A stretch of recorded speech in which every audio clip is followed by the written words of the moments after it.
This is a Vault Studios production.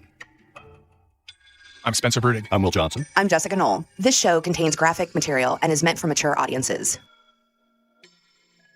Oh, Suzanne, if anyone is out there that can hear this, that has you, please, we'll do whatever it takes to bring you back. We love you. We miss you. Your girls need you. No questions asked. However much they want, I will do whatever it takes to get you back. Honey, I love you. I want you back so bad. Barry Morphew begs for his wife's safe return in a May 17th Facebook video posted on a page called Find Suzanne Morphew. That's because on May 10th of this year, Mother's Day, just a few weeks ago, the 49-year-old mother of two girls vanishes from Colorado after she leaves her Maysville home to go on a bike ride. The 49-year-old disappeared Sunday after investigators say she went out for a bike ride. She hasn't been seen since. Her nephew, Trevor Knoll, called into KUSA for a phone interview. He's been out day and night with search crews looking for his aunt. Every morning, early, we've been gathering and creating a game plan, and we just sent a bunch of teams out. We have our biggest crew yet today going out again, and we're working all day from when the sun comes up until the sun comes down, scouring every hill, every creek, every watershed, looking for our beloved family member and my aunt, Suzanne. We're going everywhere. We have teams going into towns and into remote mountainous areas and every place in between, scouring the area, looking for any clue, and that's the game plan. And we're gathering together at the end of each day, or as we can throughout, and compiling everything that we find, and building a stronger plan for the next day, and going out with a more coordinated effort. She was last seen wearing a green bike helmet, and a photo of her wearing that helmet and sunglasses is plastered on nearly every window and light pole in the county in hopes of finding her, along with 3 words: please help us. She is the sweetest, most loving person. She's my aunt, and the most wonderful, loving, beautiful person inside and out, and we need her back to us now. A month later, the search continues. Salida is a small mountain town about 150 miles southwest of Denver, situated in the shadow of the Rockies in Chaffee County. Very small community in Chaffee County, which is also a very rural community. It's kind of in the mountains. The biggest town in the county and around there is a town called Salida, which is kind of a mountain town. It's big on mountain biking and hiking. And when I went up there, it was described to me by several people that it's the type of town where everybody knows everybody. Mark Salinger, a reporter with KUSA in Denver, has been covering her story and the latest developments in her case for the past month. He drove the 2.5 hours from Denver to the small, tight-knit town. If you took a picture of Colorado and asked somebody to point out a perfect town, that would be Salida. It's beautiful, nestled in the middle of the mountains at the base of some of the tallest peaks in Colorado. There's a ton of 14,000-foot mountains right around the town. They're called 14ers, and a lot of people flock to Salida to go hiking on those mountains. There's a ton of mountain bikers that are riding through the middle of town. There's, oftentimes you have to stop for more bikes than cars walking through the middle of town. And all the stores that are around there are family-owned, locally owned businesses. There's one small street that has maybe a McDonald's and a Subway, but that's about it. Everything else is locally owned businesses. Everything from, we stopped by the local pizza place, and somebody told us that they had worked with Barry Morphew over the summer. We stopped by the local consignment store and said that, they had seen that Suzanne Morphew had visited the store in the past, although they didn't know her personally. But it's the type of town that everybody knows everybody. Store owner Tammy Shepard displays one of Suzanne's missing posters in her front window. We're hopeful that she's found and that she's found safe. There's always hope. There's always hope. I know that there's a lot of worry in the town, concern for what possibly could have happened, because we do feel like this is a safe, small town. Kids can just hop on their bicycles and go for a ride. When we were walking around the main street there in the center of town, there's missing posters everywhere on every storefront.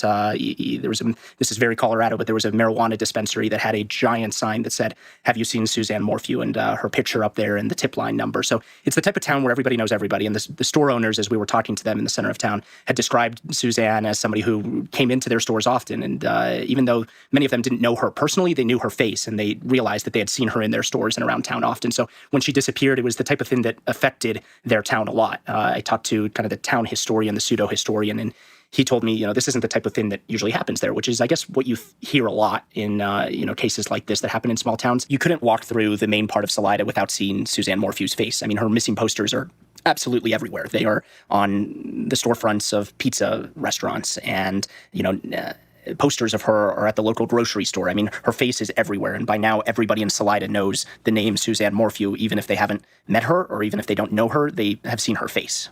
While he's in town, Mark talks to some shop owners, like Tammy Shepard, and Suzanne's disappearance has them on edge. I spoke to a lady who owns one of the, it's like a shirt printing store in the middle of Salida, and this conversation hammered home why this is impacting everybody so much. She was telling me that everybody in that town owns a bike. She was a middle-aged woman, and she says that she goes out on a bike ride all the time by herself, and when she heard that Suzanne Morphew had gone out on a bike ride by herself and never returned, it hit her pretty hard. A lot of us women head out on our mountain bikes regularly to go for a ride, and the thought that you could just disappear is a really scary thought. She was talking about, little kids that she knows that often go out and just ride bikes with their friends all the time. And the fact that this happened to her, to Suzanne, that she left and never came home while on her bike, impacts everyone. For the Chaffee County Sheriff John Spezzi, his top priority is finding the wife and mother of two. We've run foot searches using air support, canine support, swift water support, and we've also utilized countless hours of drone searches.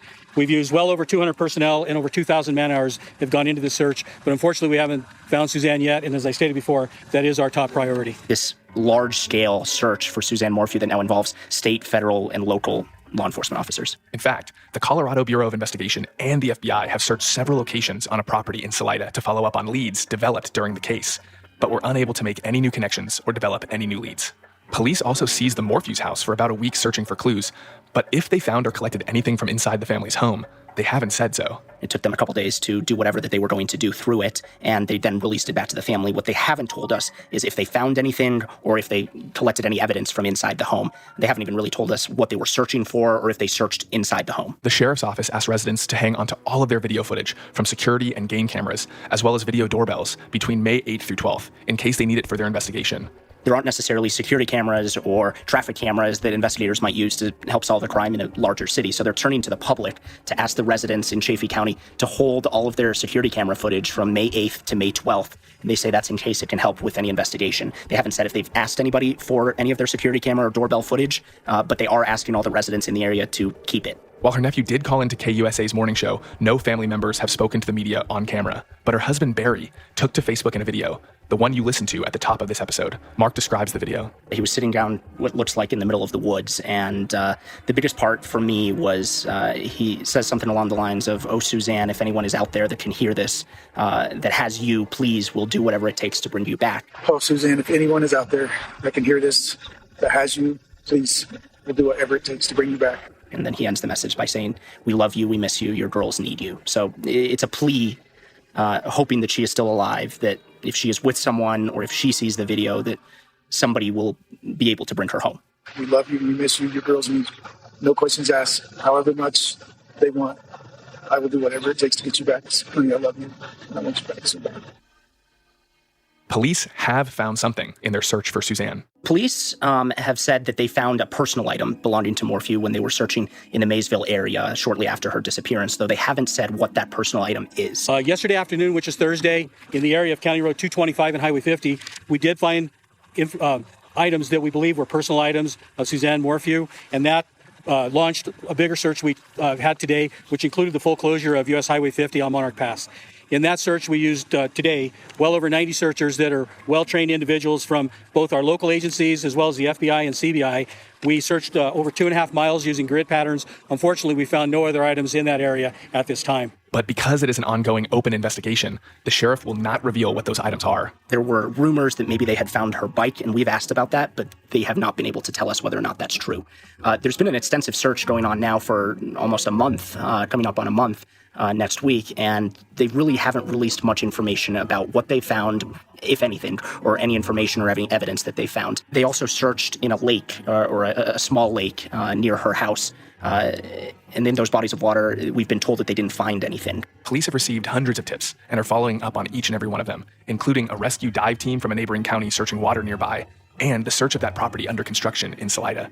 It's about 10 miles from her home in Maysville. When I was there up in Salida a couple weeks ago, it was about a week after her disappearance, they were searching at a construction site about a mile outside of Salida. For days, they searched the waterfront property, using forklifts to move material out of their way and brought in canine units to the scene. When we arrived at the scene that they were searching this construction site about a mile outside of Salida, there are dozens of police cars there, and most of them are unmarked law enforcement vehicles. The classic black Chevy Tahoe, or in this area of Colorado, there's a lot of pickup trucks, so unmarked pickup trucks that are law enforcement vehicles. And there are guards from the Colorado Department of Corrections that had been brought in to set up roadblocks all throughout the area so that you couldn't really get closer than maybe a block away from the house. And they were also on the other side of the river, stopping people from coming to the other side of the river to see what was going on during the search. So it's this beautiful, picturesque landscape right outside of Salida. It's right on a riverbank, nice homes right around it. And we're told that the property owners live in Colorado Springs and are not affiliated with this case whatsoever. And they were building a house in Salida. And when police began searching there, they dug through the dirt. They opened up a large square of concrete that you can still see from our helicopter shots above it. It looks almost like, the slab of a home. And there's a part of it that is completely missing. And we're told that investigators have been searching through that. Now, they were searching that area and that property for 3 days. And they won't say if they found any evidence or anything. They will say, though, that they did not find Suzanne Morphew. Police did say, however, that the Salida property owner, where they searched, has been cooperative and is not connected to her disappearance. But like many small towns, the rumor mills are working overtime. This is a case that is kind of happened in the middle of nowhere. So it's not uncommon for somebody to go bike riding in the area and not necessarily see a whole lot of people while they're out. So a lot of people have been pointing to family members, perhaps the husband as a suspect, but the investigators haven't said if there's any suspects, and there haven't been any arrests, so it's not fair to point any fingers at them. There are also rumors that a lot of people in town say, this is an area that there's mountain lions, for example, and wildlife. And is that a possibility that a lot of, that an animal may have, played a part in this? And we don't know if that's true or if there's any possibility that happened. Investigators haven't said, but it's something that's on the minds of people there. The family has theories of what they believe may have happened, but aren't ready to talk about it just yet. I think it's best for the investigation and for the family and for the progress that we keep it close and maybe not discuss it live right now. But we're making progress, and we are so far from giving up, and we are going to find her today. But today, nearly 1 month to the day, Suzanne Morphew remains missing. As of right now, that's what this is, a missing persons case. There's been no homicide reported by police, and no arrests have been made. And while rumors swirl through the small mountain town, police are staying pretty tight-lipped about the case. What the sheriff's office is saying publicly, however, is asking residents to keep their surveillance footage from May 8th through 12th in case it can help with their investigation. The sheriff is still hopeful that they will find Suzanne safe. We're certainly hopeful she is. Obviously, as time goes by, it gives us concern, but we're searching as though she's alive, and we do believe she could still be alive. Family and friends are offering a $200,000 reward for information about her disappearance. Her nephew Trevor talks about that and makes his own plea to the public. Barry, Suzanne's husband, has put out a reward of $100,000 for her safe return with no questions asked, and a generous family friend has matched his offer, so we have $200,000 that we'll offer for Suzanne's safe return, no questions asked. I would implore the viewers, everyone, please go to Facebook and visit the page, Find Suzanne Morphew, facebook.com/Find Suzanne Morphew. We also have information about our GoFundMe page on the About section of the Facebook page. And the tip line is the most important. If you see anything, if you hear anything, if you saw anything suspicious from Sunday on until now, anywhere in the state, anywhere that you are, please call the tip line, 719-312-7530. Again, if you know anything about Suzanne Morphew's whereabouts, call the Chaffee County Sheriff's Office at 719-312-7530. If you see something you think is suspicious, call it, because you never know. And this is the same case. If you think it's important, call us. We're going to look into it. We have a lot of people working on this, and we're working on everything we can, and we just appreciate any help we can get. She had a life, and someone took that away. 31 years hunting for her mom's killer. And it's going to end with me getting the person that killed my mom. Hune Gray is closer than ever. So these are dangerous people. Extremely dangerous people. From the team that brought you Urge to Kill, I'm Ashley Porslin. Are you willing to go to war, so to speak? And this is The Yellow Car. I'm always ready for anything. Subscribe now. Hello, True Crime Chronicles listeners. I'm Spencer Brudig, and I'm here with Jessica Knoll. Will Johnson is actually out this week. Now, Jessica, you did all of the legwork and investigation and writing on this one. What are your initial thoughts on this case? You know, something that's interesting about this case with all the other episodes we do, normally there's either closure or if it's a cold case, it's an older case. This is actually an open investigation. It's a very fresh case. And as you hear me talking to the reporter who's actually been there covering it and looking into it, investigating it, there's not a lot of information that's being given by police, although they are being very forthcoming with where they're at with the investigation. So I think this is one of those cases where, you know, our listeners, if you see something, hear something, think something, and you live in that area or you think you see someone that looks like her or anything like that, this is one of those cases where you could actually be that answer for this community and the family. Yeah, it seems like there's a lot higher percentage chance that a listener or a community member could really make a difference. This isn't a cold case. This is new. This is only a month old, which is so rare. And to be able to talk with someone like Mark while he's in the middle of his journalistic investigation is pretty darn cool. Right. I mean, this just happened Mother's Day. So we're talking, I think, maybe a month to the day once this episode is going to air of when she vanished. And, you know, some people, I don't know, may think, oh, she went for a bike ride by herself, how maybe odd that is. But in this community, that's actually a very common thing. It's a very mountain bike area, hiking area. As you heard, it's very mountainous. So, you know, everyone goes on these bike rides like she did. Only difference is, you know, she never returned. Right. And you know, one of the first things, growing up in kind of a community kind of similar to this, I definitely did think possible wildlife interference, you know, mountain lion, bear, but then that doesn't really make sense why it would be a month out. You know, you would find things that would clearly tell you, oh, this is what happened. And that doesn't seem like that's the case here at all. Now, there were a couple of anomalies that I found in this case. The one that really sticks out in my mind is the investigator's seizure of the Morphew family home for that week. Mm-hmm. Do you have any more context or clarity about that little piece of information? No. And you know, that's interesting you bring that up because that was one of the things that struck me too. You know, we've covered cases like this and even like specifically with Bardstown, the podcast you and I worked on together. Typically, when they go in to investigate and do searches on homes and properties, it's a day, it's 2 days, it's 3 days. They usually don't seize the property for a week-long stretch, at least in my experience. And so that was an interesting fact in this whole thing is that they took over their house for a week, and we don't know if they found anything, what they might have found, what they were looking for. We just, you know, with it, again, being such a new, fresh case, we just don't have any answers yet of what they found at either property that they had searched. Yeah, I mean, it's an aggressive amount of time, right? I mean, like you said, you know, we've seen in the past 1, 2, 3 days some seizing of computers or whatnot, but to actually put someone out of their home for a week, that's a lot of time, you know, and that's very interesting that they would do that. But still, missing persons case. And very thorough. I mean, right. Yeah. Very thorough. And yeah, still missing person. And, you know, it's on that same kind of topic, the thoroughness of the sheriff, I thought something really interesting is the crowdsourcing of security footage. Because, you know, this case, it takes place in a small rural community. There's not a bunch of business or government-owned CCTV like you would get in a city. So, you know, investigators are asking everyone to keep their footage. And, you know, this is a privacy discussion in and of itself, but it's really interesting the implications of future crime solving as we add more and more personal cameras in our communities. You know, it's harder for people to commit crimes without being on camera. And I thought that this was one of those times I have not really heard that. Yeah, that struck me as well. And I think when it comes to investigating these kinds of cases, law enforcement is always looking for the community's help in some way. And, you know, we've gone through social media and how reaching out through social media and things like that and tip lines and all that kind of stuff. But this was really, to me, something that I thought was interesting, too, that they had this time frame of, you know, that time when she disappeared and the days leading up. May 8th through 12th, right? Yeah, it's those 4 days. And the days leading up to that and those thereafter. And, you know, they asked for not just like any kind of security cameras, but also doorbells, which have gained such popularity, especially on the internet. And then also game cameras. So, like, this is a very big hunting town, like you said earlier, wildlife. So apparently in this neighborhood, there are a lot of cameras, personal cameras. And to my knowledge, and according to Mark, we don't think that we don't know if they've actually asked for any of those residents' cameras or footage. They're just asking them not to erase that footage just yet in case they do need it. Right. And that takes some real thought because a lot of those systems will automatically wipe after a certain amount of time. So they must be thinking that they will turn to that footage if they're asking everyone to keep it, I would think. Right.